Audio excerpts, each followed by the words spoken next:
Welcome, dear friends. Today we're stepping into an ancient world covered by the sands of time and mystery. Close your eyes and imagine. Before you, endless golden deserts stretch out, and in the distance, pyramids rise, their peaks shining with the sunlight that spills across the land, turning everything to gold. Even the stars in the dark night sky seem to gaze down at us like the eyes of ancient gods. Here, a door opens to the world of the ancient Egyptians who lived thousands of years ago. As we step through, it's like the heavens and earth come together and whisper a mysterious song, "Discover me. Hear my secrets." Have you ever wondered how these myths began? Atom, born from timeless darkness, shone alone in the void, creating the very beginning of everything. It's here in these lands that the stories of gods were written immortal, Ra lighting up the sky every morning, Isis unraveling mysteries and giving life to Osiris, and Horus stepping into battle to avenge his father. Egypt's gods didn't just exist in the sky. Among the stars, they were everywhere, in every stone, in every grain of sand. Believe me, behind each of them, there was a hidden secret deep within. Today, together we'll step into this magical land, where gods and mortals touched, where life and death danced in harmony. Guided by Ra's light, in the peace of Osiris, and under the compassion of Isis, we will move forward. And of course, as we go deeper, we'll uncover new secrets. Now, get ready, my friends, because once this journey begins, you'll never be the same again. My dear friends, now I'm going to take you to the deepest, quietest corners of existence. To that first moment when even time hadn't yet been born, when nothing existed anywhere, and everything was just a great chaos. This endless void in the eyes of the ancient Egyptians was known as Nun. It had swallowed everything with the deep and vast power of water. It was so vast and infinite that there was neither sky nor earth, only boundless darkness and silence. Nun, in fact, was the source of all existence, the beginning of everything, and perhaps the great void to which it would one day return. But in these depths, something began to stir, to shine. A force desiring to exist was born from within, and one day from this great void a shining being emerged, Atom. Atom alone, born from his own essence, was the first god to come and start everything. Though he appeared solitary and alone, he carried within him the seeds of life. With his will, he found a place in the midst of chaos, and thus began to lay the foundations of the universe. That moment was the first birth of order from chaos. Adam didn't choose to remain alone. From his creative power, he created Shu, the god of air, and Tefnut, the goddess of moisture and water. From their union, Nut, representing the sky, and Geid, representing the earth, were born. Through their harmonious existence, the sky finally rose, and the earth spread beneath it. And so, the building blocks of the universe were formed by Adam's will, and the first order emerging from chaos began to shape the eternal mythology of Egypt. And let me tell you, friends, there's a great secret hidden deep in this story.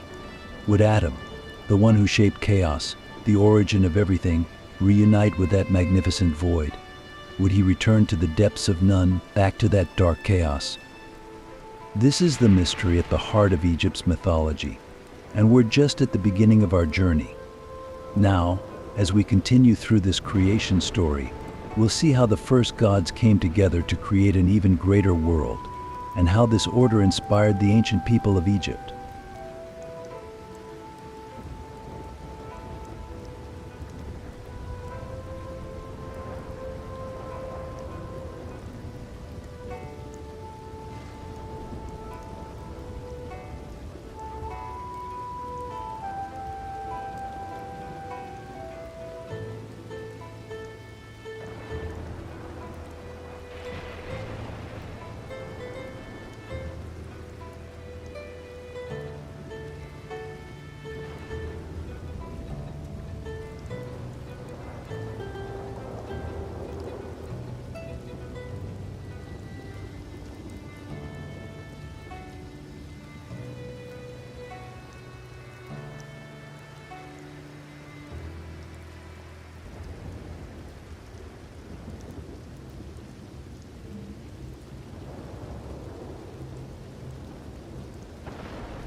Ah, my dear friends, now I'm going to tell you the magnificent story of how the gods came from one single family tree, how the sky, the earth, and every element were born from it.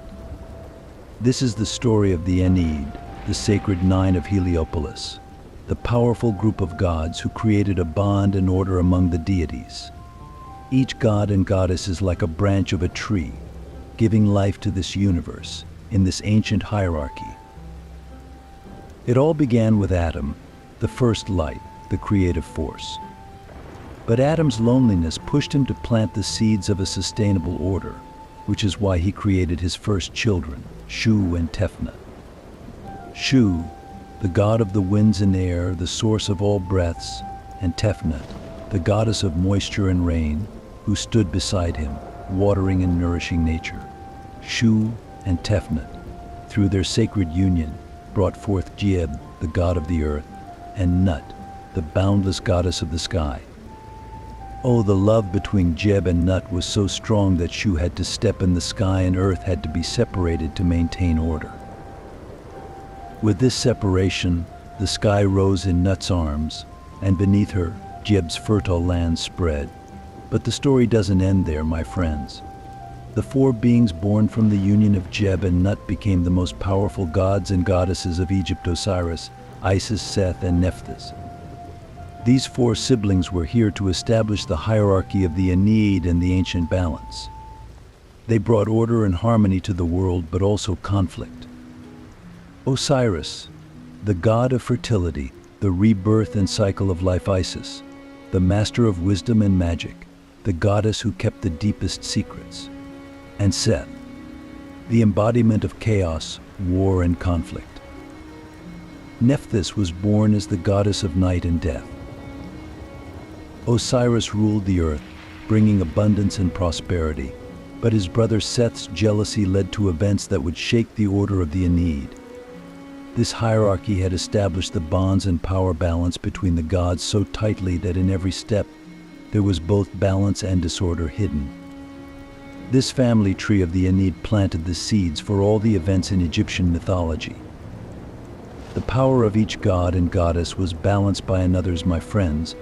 As we continue this journey, we will see how these balances were disrupted, how they turned against one another. Now in the next part, we'll dive deeper to understand Osiris's fate, Isis's loyalty, and Seth's hatred. Are you ready? Ah, my friends, now I'm going to tell you about a love so powerful that, in its name, the gods had to separate the sky from the earth. In this story, you'll witness the parting of Nut, the vast goddess of the heavens, and Geb, the god who rules over the deep earth. Their love was so intense, so passionate, that it has been etched into every grain of the earth and the endless blue of the sky.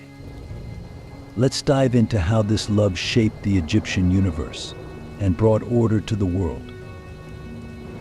When Geb and Nut were born as the children of the first gods of the universe, they felt an irresistible attraction toward each other. Geb, the god of the earth, was in the veins of the soil, in the stability of the mountains, and in every flower and stone.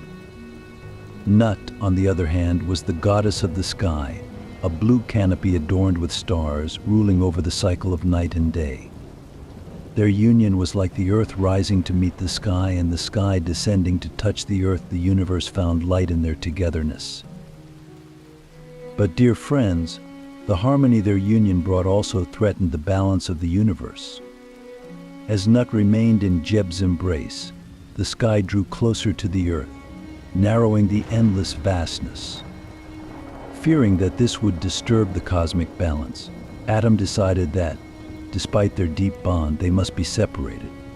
And so Shu, the god of air, the protector of the vast space between the heavens and the earth, was forced to intervene.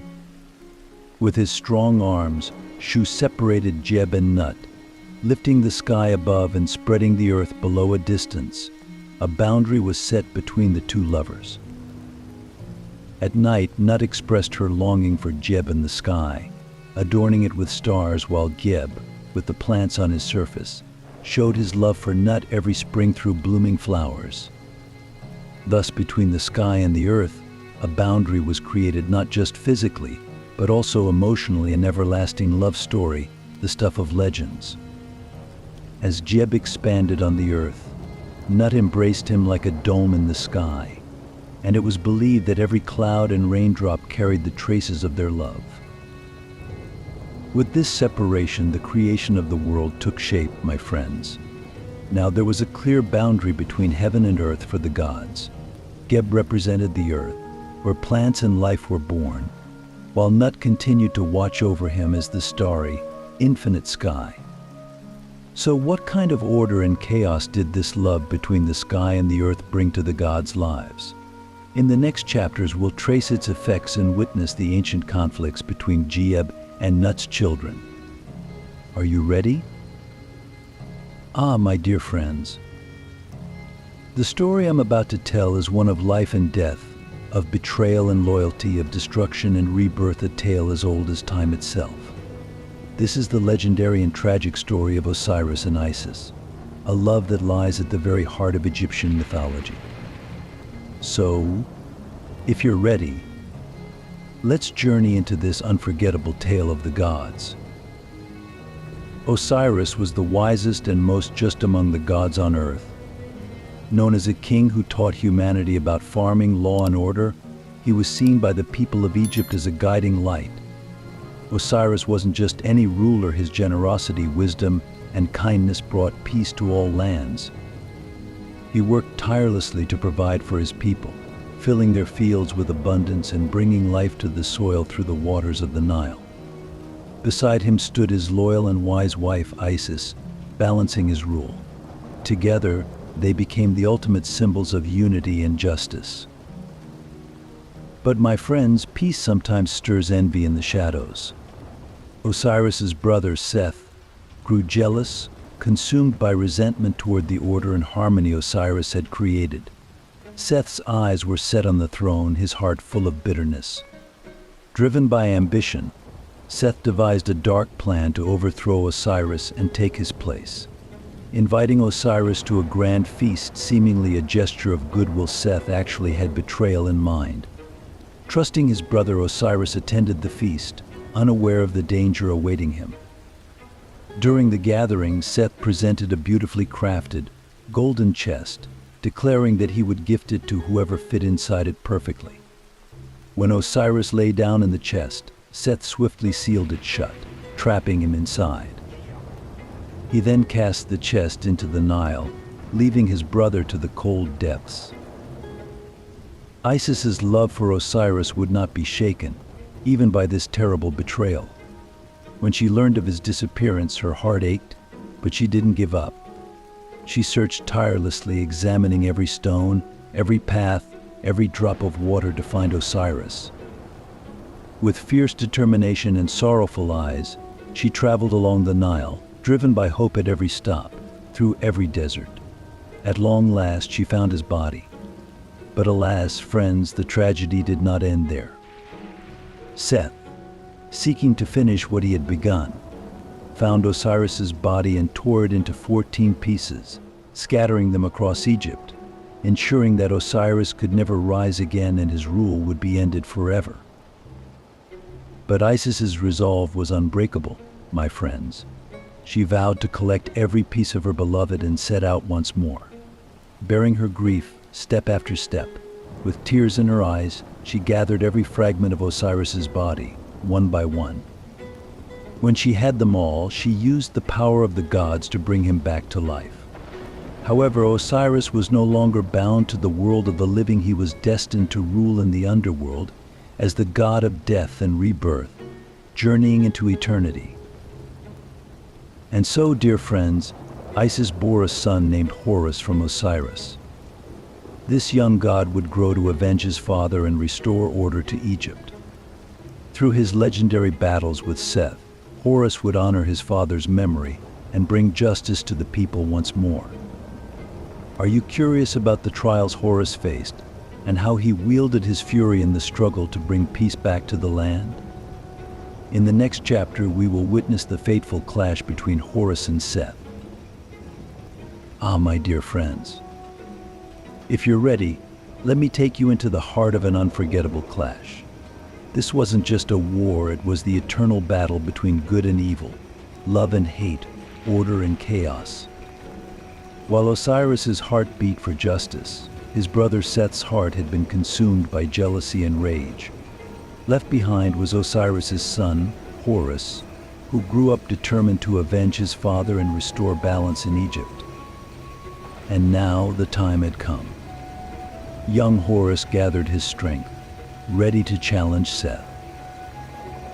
Horus had become a symbol of justice and protection, just as his father once was. He was strong, brave, and wise, but also carried a deep sorrow and a burning desire for revenge.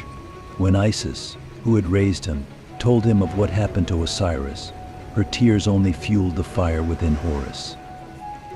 He swore an oath to end Seth's tyranny and wickedness, vowing to his people that Egypt would once again be ruled with justice and that peace and order would return to their lands. So began a fierce battle for power across Egypt's fertile soil. In their first battles, Horus and Seth struck each other with blows that seemed to shake the very heavens. This wasn't just a simple fight. Every punch, every move was an expression of the battle between good and evil itself. In Seth's eyes burned ambition and arrogance, while Horus's eyes shone with courage and loyalty to his father's memory. This struggle lasted for years, dear friends. They clashed in many places, sometimes by the banks of the Nile, sometimes in the depths of the desert. Every battle held great meaning for the people of Egypt.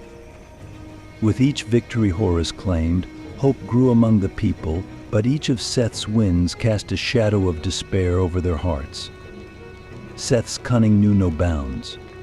Driven by blind ambition, he set traps for Horus, trying to thwart him, but Horus's faith and love for justice held him steady each time. And remember, this fight wasn't only physical.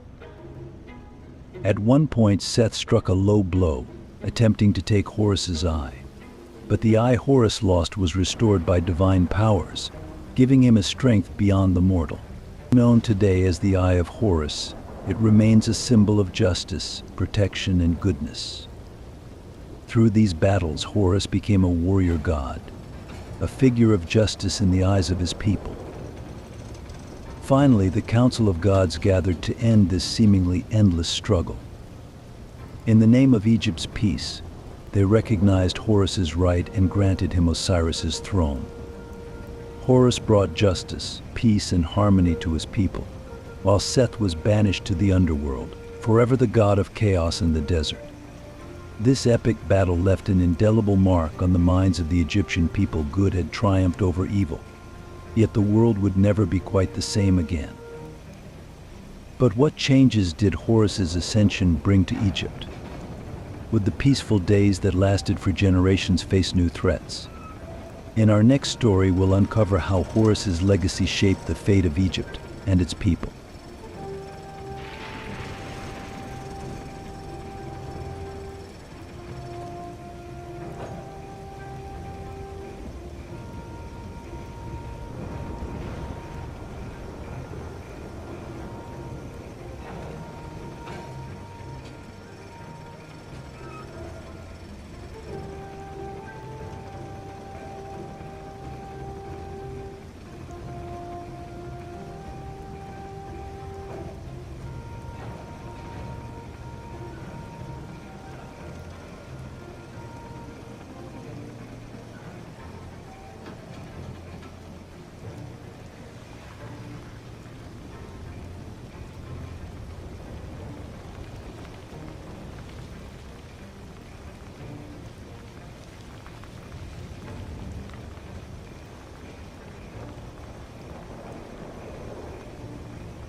Ah, my dear friends, now I'll take you beyond the known world, past the edges of reality, on an immortal journey of souls.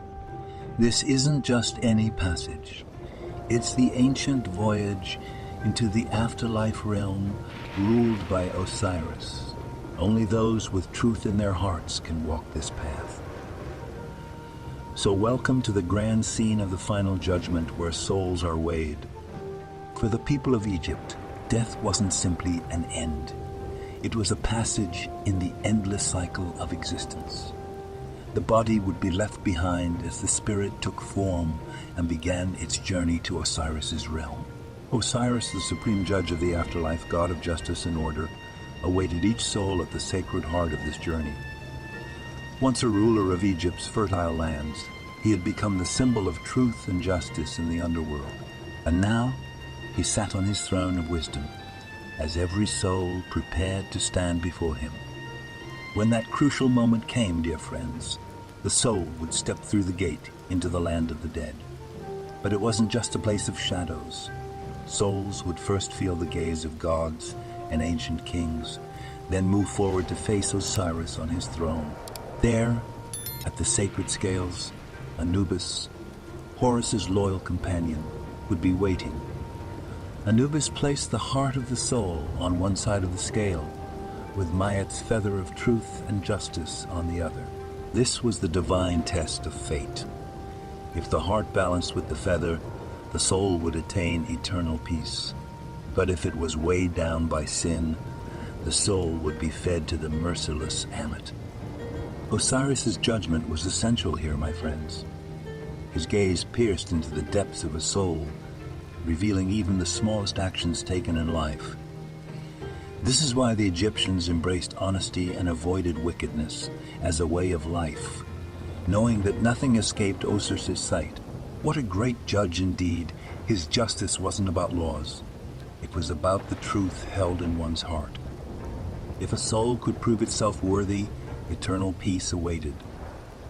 Osiris would reach out and embrace the spirit, guiding it to the fields of Aaru, the lush paradise of eternal life and endless abundance. Here, souls would be reborn, living forever in joy with loved ones. This was the ultimate hope for every Egyptian, a serene end for those who sought truth throughout their lives, a paradise valley of eternal life. Yet not all who walked this path succeeded. Every mistake, every injustice, followed them to the afterlife, adding weight on the scales. Under Osiris's rule, all accounts were settled fairly. There was no place for mercy. So, my dear friends, is this where the journey of those who attain eternal life ends? Or do new adventures and journeys await them even in the afterlife? In our next story, we'll discover the lives of souls in that endless valley and unveil the deep mysteries of Osiris's eternal rule. Ah, my dear friends, let me take you on a journey to one of the most powerful cycles of existence, the legendary journey that the mighty Ra, who carries the sun itself, undertakes each day. This is more than just a trip. It's the eternal struggle between light and darkness. With each new dawn, Ra's ancient battles come to life again, a reminder to all creation of the relentless power of light. As the sun god Ra sailed across the high heavens in his magnificent boat from sunrise to sunset, he flooded the world with light. This sacred boat, crafted by the hands of the gods, glimmered with the pure energy of the sun itself in every detail. Ra's solar barge wasn't just a source of light. It was a shield for the universe, a preserver of life. But each night, as Ra and his boat ventured beyond the earthly and heavenly realms into the underworld's deepest darkness, he faced a daunting test. During his journey through the dark waters of the underworld, Ra encountered a lurking threat, Apophis, the strongest of serpents, the very embodiment of darkness. This immense serpent sought to devour Ra's light, to plunge the universe into eternal shadow. Apophis was so powerful that the nightly battle between Ra and Apophis became a cosmic clash, echoing through the underworld. The gods on Re's boat bore witness to this battle and lent their power to support him. Thus, the relentless struggle between light and dark played out each night. When Apophis attacked Ra's barge with his massive coils, the world felt the weight of those dark moments. The winds would still, and the earth would fall silent. But Ra never surrendered, fiercely guarding his light against all odds. The gods and protectors at his side fought off Apophis's onslaught. With the principles of Ma'at, order and justice, burning in his heart, Ra countered Apophis. Each time the serpent's enormous fangs drew close to the boat, Ra's light grew even stronger, piercing through the darkness. This struggle each night gave rise to hope for the new dawn. And then, as the sky began to lighten, dear friends, Ra's victory spread across the world like a promise. Emerging from the depths of the underworld, the great god in his barge declared the birth of a new day. This was no ordinary journey. It was a sacred triumph of order and goodness over chaos. From that moment, the sun would once again rise in the heavens, bringing life to all living beings. Ra's light didn't just illuminate the earth. It brought peace and hope to the spirit as well. The sunrise each morning reminds us of the power in this ancient cycle. Ra's nightly battle with Apophis was more than a clash between gods. It was a tale to show all of us that light and goodness will always prevail. And with each day's first light, Ra's victory breathes life into the earth and into every soul. Every sunrise whispers this ancient story to us as Ra's strength, wisdom, and endless light embrace all of existence. Ah, the sacred animals of Egypt. In this ancient land, every animal held a sacred quality, each one seen as an earthly reflection of divine power. They weren't just ordinary creatures. Each was a mark, a symbol from the gods. Can you imagine how Egyptian priests saw a divine light in the eyes of those quiet but powerful beings? The immortal gods of Egypt revealed themselves through these animals, touching the world as symbols of their strength and qualities. Close your eyes and picture yourself walking through an Egyptian temple. Under the shining sun, with sand glistening and towering columns all around, the spirits of the gods roamed in the forms of animals. One of the most iconic was Horus, the god with the head of a falcon. As the god of the sky and often associated with pharaohs, each falcon's piercing gaze felt like the embodiment of divine justice and protection to an Egyptian. Horus, spreading his wings, was like a guardian watching over Egypt from above. For the Egyptians, looking into the eyes of a falcon was like looking into the eyes of the god himself, with justice, fury, and protection all wrapped in that sharp gaze. Now imagine, as you continue down the temple corridors, encountering a jackal with a sly yet wise look. This was Anubis, god of death and embalming, often shown with a jackal's head. And why a jackal, you ask? Well, dear friends, jackals would roam the graveyards at night, keeping company with the souls of the dead. Egyptians believed Anubis safely guided souls to the other side. The jackal's head symbolized a deep knowledge of death and what lies beyond, almost like a secret held in Anubis's gaze. So whenever Egyptians saw a jackal, they weren't just looking at an animal. They were gazing upon the silent guide of death. And then there's Hathor, the goddess of love and motherhood, often depicted with a cow's head. Hathor represented grace and compassion, and her connection to cows came from their association with fertility. A cow's milk was like a nurturing cure for new life. Thus, Hathor became a beloved figure of protection and care. When Egyptians saw Hathor's symbols in temples, they felt wrapped in her warm embrace, as if connecting to nature's mother herself. These symbolic animals of Egyptian gods weren't just visual depictions. Each was a reflection of God's qualities and powers.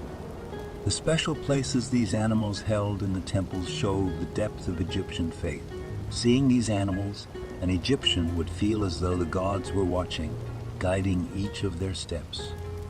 Now, we've delved into the world of these sacred symbols, but there's more to ponder, dear friends. Did the Egyptians only revere animals, or was there a deeper connection between these gods and us mortals? Next, we'll uncover how the gods guided the people of Egypt and touched their everyday lives. Mal, the immortal goddess of justice, balance, and cosmic order. Maat was the principle, the belief, and the reason for existence that held all of Egypt's order together. Close your eyes for a moment and transport yourself to ancient Egypt. Back then, Maat wasn't just a goddess. She was the fundamental law for life, the universe, and death to continue in harmony. The voice of Maat echoed in the hearts of every pharaoh, priest, and even every pharaoh, priest, and even every Egyptian, because she was the very essence of order itself. Maat established a balance that extended from the deepest parts of the universe to all of creation. This wasn't just true among humans, but also among the gods. She was the opposite of chaos and disorder. Maat was known as the pillar that held the world up, the mysterious force that maintained the harmony of the universe.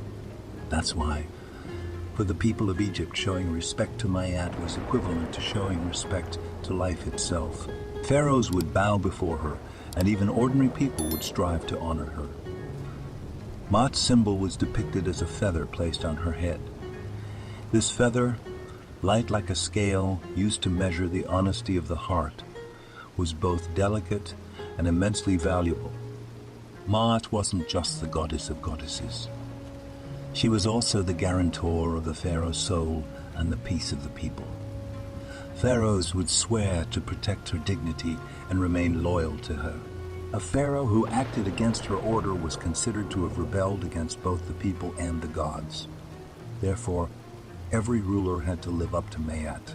They had to uphold justice, treat their people well, and wage wars only when absolutely necessary, because any chaos that disturbed Maat's balance would affect not just the pharaoh but the entire kingdom. Each person under her laws became part of a greater whole, striving to walk in the light of her wisdom. So much so that even in daily life, following Maat's path was seen as a sacred duty. Egyptians would adhere to her teachings in their everyday lives. Lying, stealing, or harming others was considered a violation of Maat's laws. And after death, this loyalty would be tested. Every soul that entered the presence of Osiris, the god of the afterlife, would be weighed by Maat's feather. One side of the scale would hold the heart, and the other side would hold the heart, and the other side would hold Maat's feather. If the heart was light and pure, it meant the soul had lived according to Maat's order, and that soul would be accepted into the heavenly gardens. But if the heart was heavier than the feather, that soul would be dragged into chaos. This is why, in the heart of every Egyptian, Maat's law resonated in every day they lived. Think about it, my friends. How a powerful understanding of balance and order was the very foundation of a civilization. Maat was felt in every corner of Egypt, and even pharaohs couldn't find peace on their thrones unless they followed her laws. But Maat's justice wasn't the only guiding principle in Egypt. What about the other goddesses, gods, and the powerful bonds they formed with the people? In the next step, we'll dive deeper to explore the other sacred beings of this ancient land.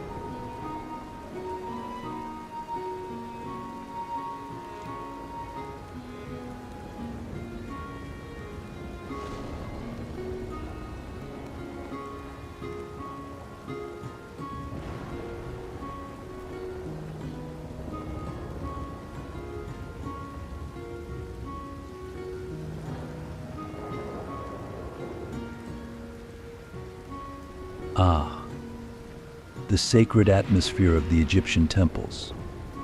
Here we step into another world just as important as the order of Maat, those magnificent structures, dedicated to reaching the God's presence, day by day sanctified, echoing with prayers.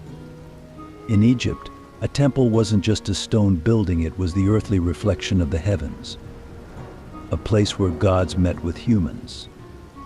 Anyone who stepped inside would leave behind the ordinary world of daily life and take on the responsibility of approaching the sacred. Imagine this, my friends, in the early hours of the morning.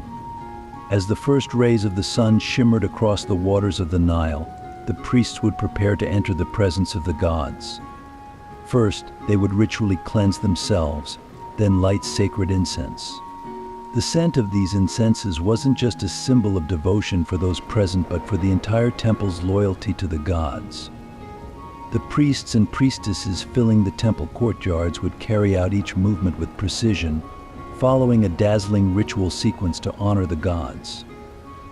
At the heart of the temples, amid their grandeur, stood sacred statues dedicated to the gods. These statues were considered the earthly reflections of the deities, which is why the daily offerings, prayers, and foods placed before them were treated with the utmost care, as though directly presented to the gods. Pharaohs.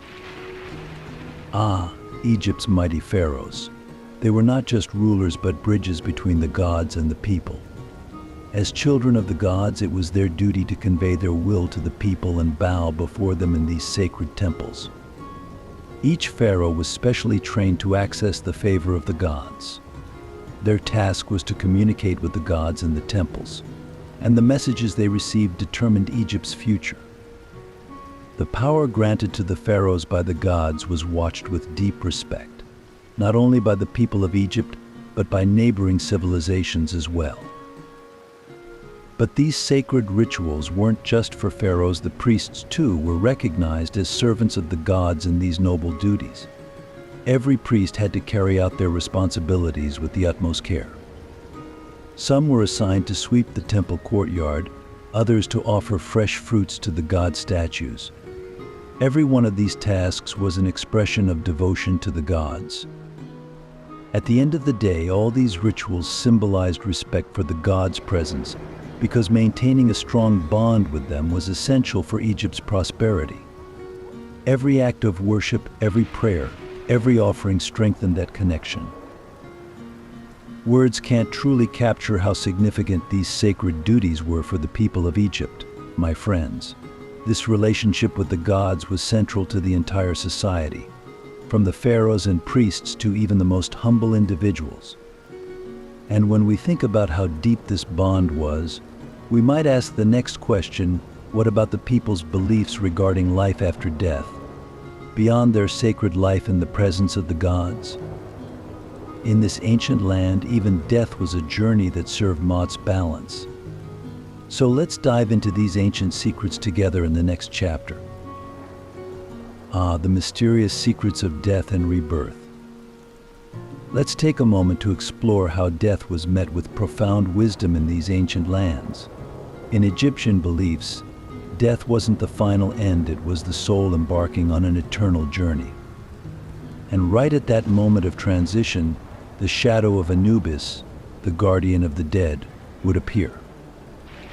Anubis, the jackal-headed god, the friend of the deceased, the one who knew their secrets and guided them, stood as their protector. Throughout the mummification ritual, his silent yet powerful presence could always be felt. Mummification, preparing a body for the soul's eternal journey. This, my friends, was about much more than just preserving a body. To the Egyptians, the body was the soul's home on earth, and this connection needed to be preserved even after death. The mummification process was a sacred ritual carried out under the watchful eye of Anubis. The priests, wearing jackal-headed masks to represent Anubis, would follow his steps, carefully preparing the body. First, the internal organs were carefully removed and stored in special jars, for they were the pieces the soul would need for its journey in the afterlife. Each step was accompanied by prayers, and every action was taken with the blessing of the gods. Then, the body would be wrapped in linen cloth, ensuring the connection between the body and soul was never severed. But my dear friends, these preparations weren't just limited to the mummification ritual. There was an even greater test the soul had to face before passing into the afterlife: the ritual of the heart weighing. Under Anubis' guidance, the soul would be brought before Osiris, where a great judgment would take place. The soul's heart would be placed on one side of a scale, and on the other side, the feather of Maat would be placed. This feather symbolized justice, and cosmic balance. The scale would weigh all the good and evil the soul had done during its life. If the heart was as light as the feather, the soul would reach eternal peace. However, if the heart was heavy, weighed down with sin, it would be condemned to eternal destruction. For the Egyptians, this was the gateway to the afterlife. If the heart was light, the soul would be accepted among the gods. And so, my friends, for the Egyptians, death wasn't the end, but the beginning of a divine journey. This journey, overseen by Anubis, would culminate in the soul achieving eternal balance. Their deep reverence for death shaped the lives of the Egyptian people, because they knew that everything done in this world would be weighed in the scales of eternity. So in the next step, are you ready to dive a little deeper into the sacred path of this journey and explore more of Egyptian mythology's profound depths? Now let's dive into the light of knowledge, the power of writing, and the deep mysteries of time. We're going to talk about Thoth, my friends, the wisest of all gods in Egypt, the protector of writing and science, the guardian of cosmic order, Thoth.